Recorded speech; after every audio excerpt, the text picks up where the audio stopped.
Mga ka-pageant fans, handa na ba kayo sa pinaka-latest at pinaka-exciting na balita mula sa Miss Universe 2025 sa Thailand?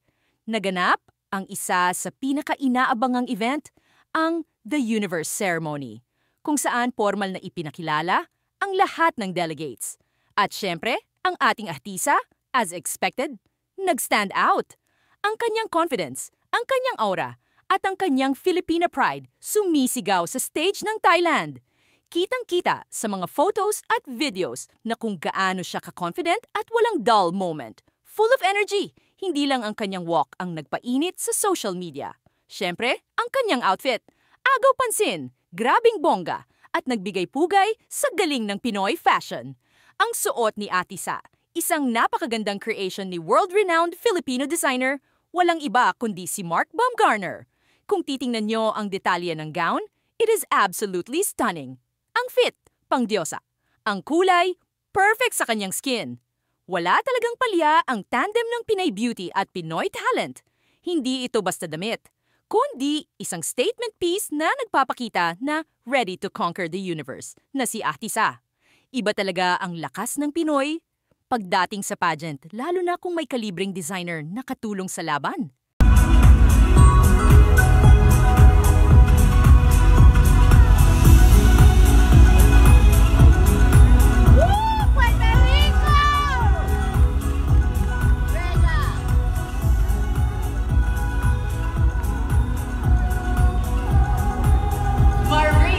Atisa Manalo, Philippines!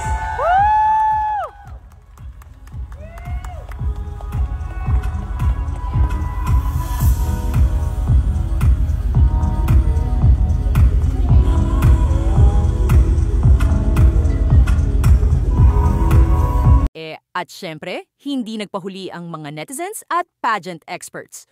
Puro papuri ang inani ni Ate Sa. Sabi nga ng isang sikat na pageant blogger, she's radiating. Ate Sa just confirmed her frontrunner status with that simple yet elegant look.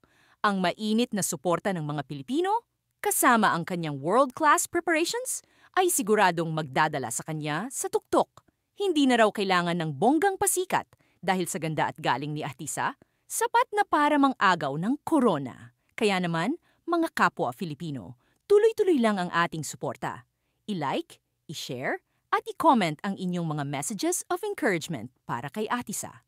The universe is calling, at handang-handa na si Ate Sa Manalo, na iuwi ang ika-5 Miss Universe crown ng Pilipinas. Abangan ang susunod na kaganapan.